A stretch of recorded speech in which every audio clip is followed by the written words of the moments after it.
प्रवास किसको कहते हैं?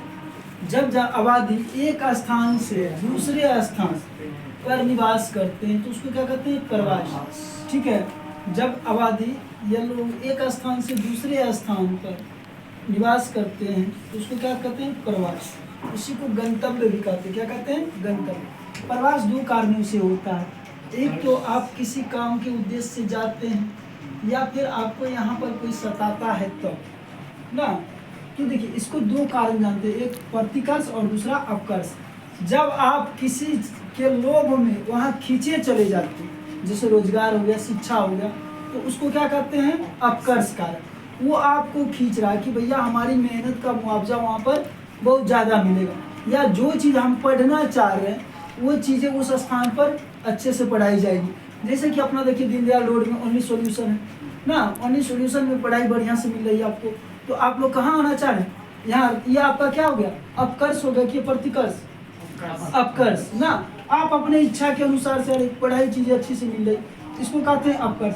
जब आपको यहाँ से धक्का दे करके, मान लो आप यहाँ पर बदमाशी कर रहे हो इस कोचिंग में ना, आप इस कोचिंग में बदमाशी कर रहे हो ओनली सॉल्यूशन में, तो आपको यहाँ से पीट करके भगा दिया जाए, चलो भागो यहाँ से, नहीं पढ़ाएंगे, तुम्हारे जैसे नालायक को यहाँ नहीं पढ़ाते ना।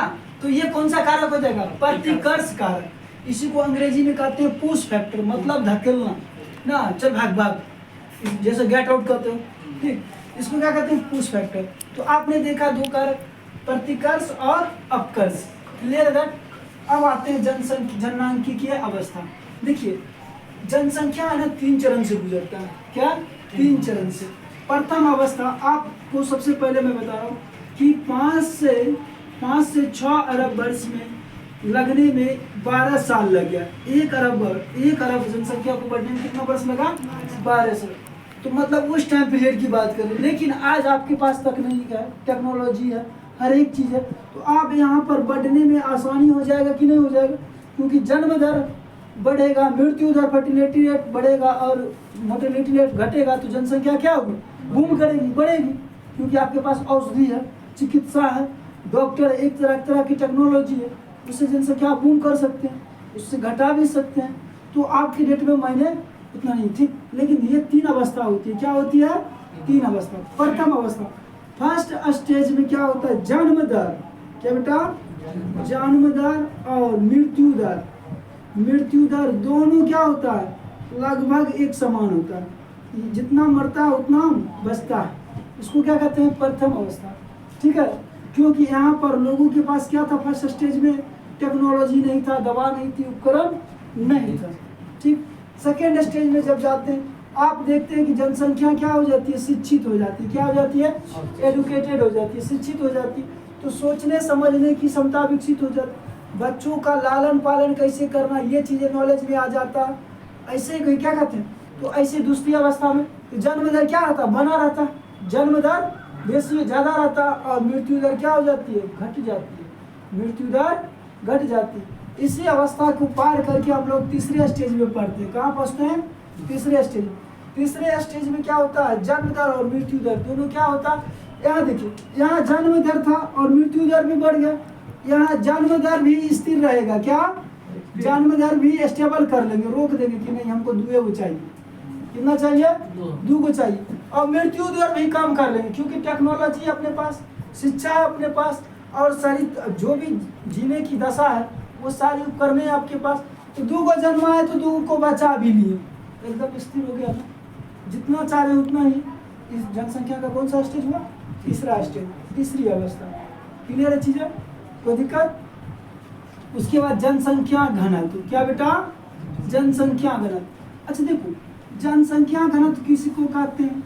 घनत्व का मतलब क्या होता है जानते हैं आप लोग? इकट्ठा होना, भीड़ भाड़ ज्यादा होना।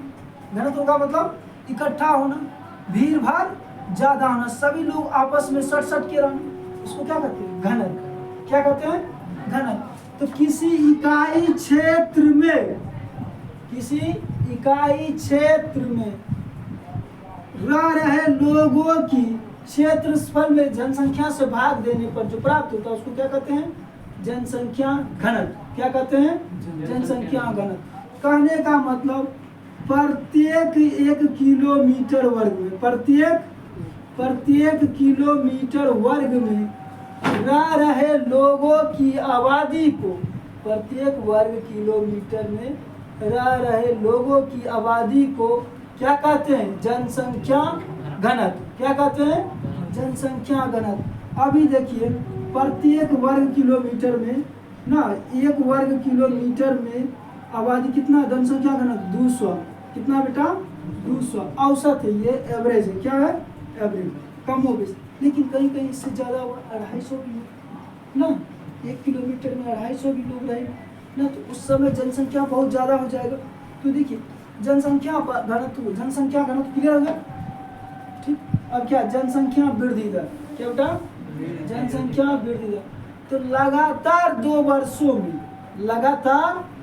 वर्षों में जनसंख्या में होने वाली वृद्धि दर को, जनसंख्या में होने वाली वृद्धि को क्या कहते हैं? जनसंख्या वृद्धि दर। क्या कहते हैं? जनसंख्या वृद्धि दर। ठीक है, जनसंख्या वृद्धि दर समझ गया। तो लगातार 2 वर्षों में, कितना? लगातार 2 वर्षों में जनसंख्या में होने वाली वृद्धि दर को जनसंख्या वृद्धि दर कहते हैं। क्या कहते हैं?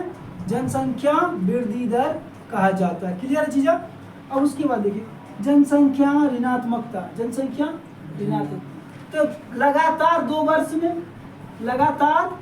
वर्ष में जनसंख्या के मृत्यु दर में, इसमें मृत्यु दर में वृद्धि दर को, मृत्यु दर में वृद्धि दर को क्या कहते हैं? जनसंख्या ऋणात्मकता। क्या कहते हैं? जनसंख्या ऋणात्मकता। नहीं समझे? जब 2 साल लगातार मरने वाले बच्चों की संख्या में वृद्धि होते जाती है, जब 2 वर्ष में लगातार मरने वाले बच्चों की जनसंख्या में वृद्धि होते जाती है, उसको क्या कहते हैं? जनसंख्या ऋणात्मकता। तो वृद्धि, अगर मरने वाला जनसंख्या का वृद्धि मरने वाले की संख्या बढ़ेगी बेटा, तो जनसंख्या घटेगा ही ना, जनसंख्या घटेगा ही। इसको क्या कहते हैं? जनसंख्या का ऋणात्मकता। क्लियर बेटा? जननांकीय चक्र। देखिए ये जो अवस्था की जो चक्र अवधि पूरा करती है, इसी को क्या कहते हैं? जननांकीय चक्र। क्या कहते हैं? जनसंख्या का प्रतिपूर्ति करना ही क्या कहलाता है? जननांकीय चक्र। क्लियर है? कोई दिक्कत नहीं? अच्छा, माल्थस का सिद्धांत। माल्थस साहब ने कहा था, ठीक, 1983 में। कब बेटा?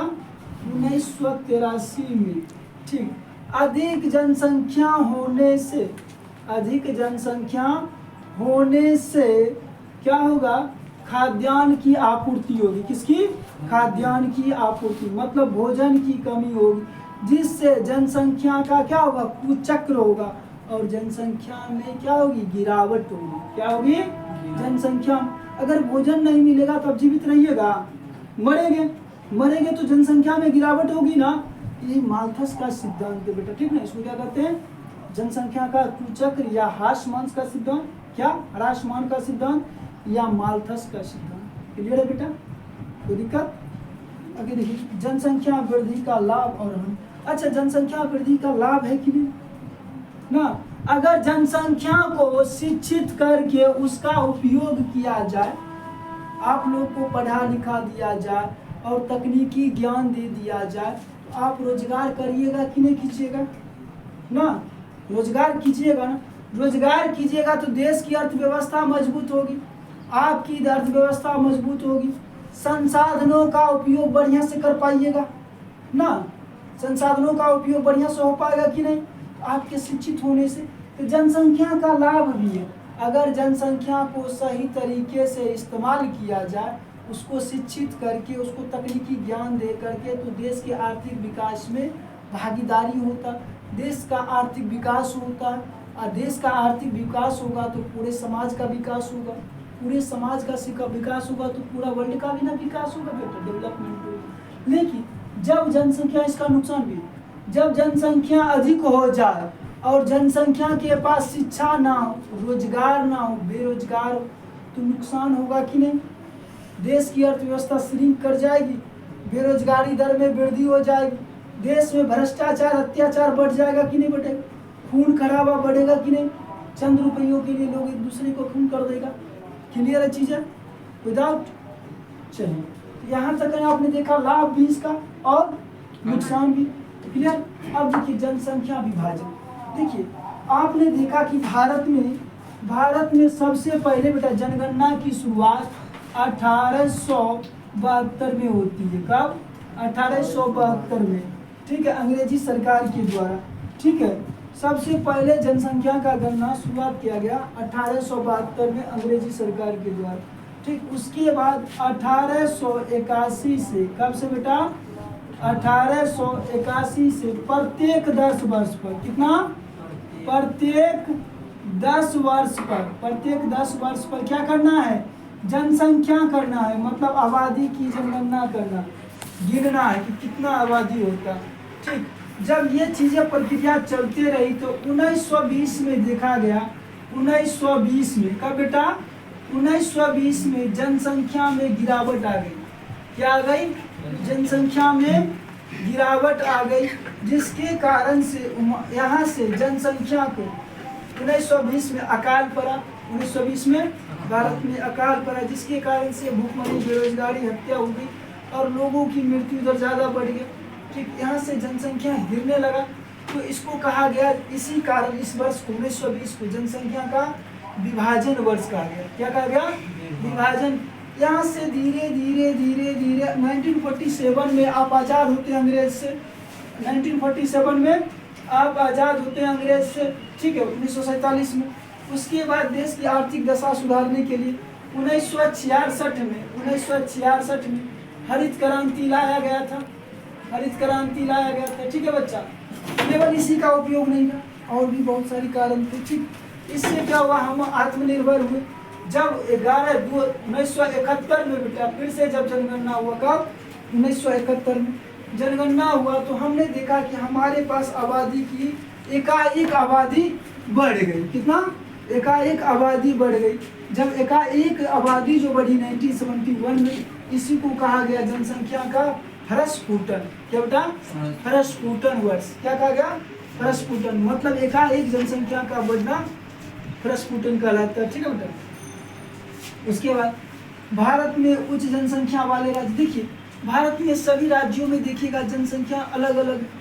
ठीक है, इसके पीछे कई कारण है। एक तो शिक्षा, उसके बाद बेरोजगारी, भूखमरी, बहुत सारे कारण हैं।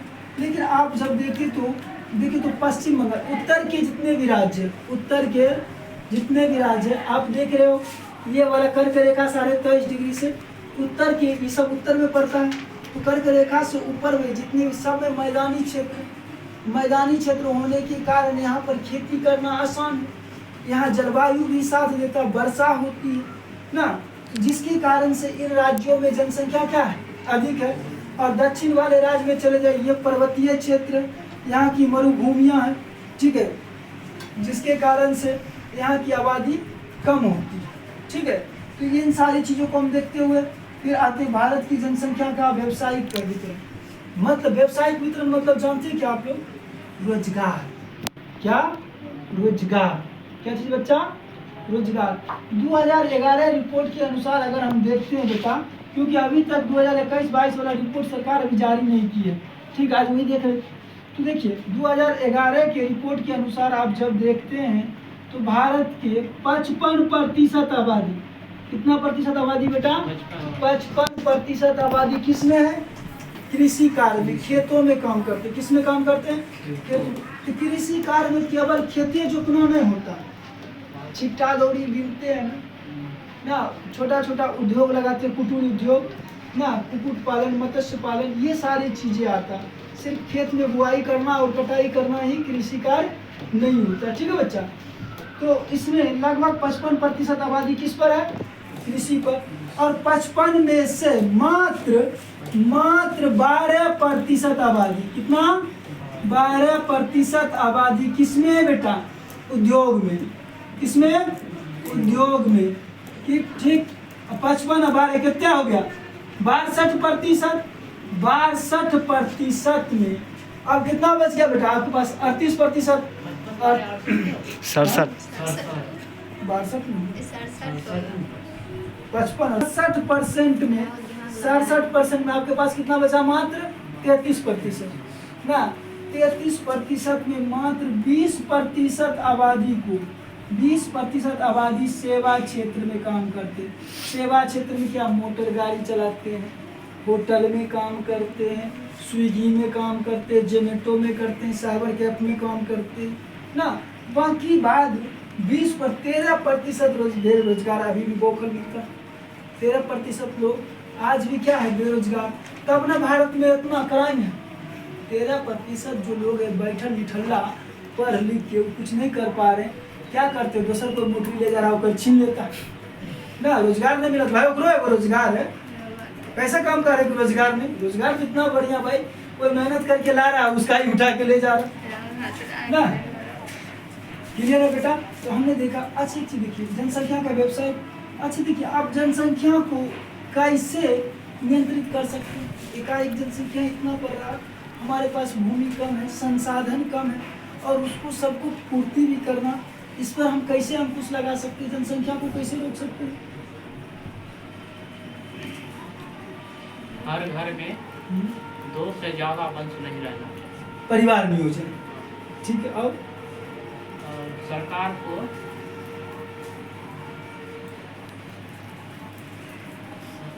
लड़का लड़की में समानता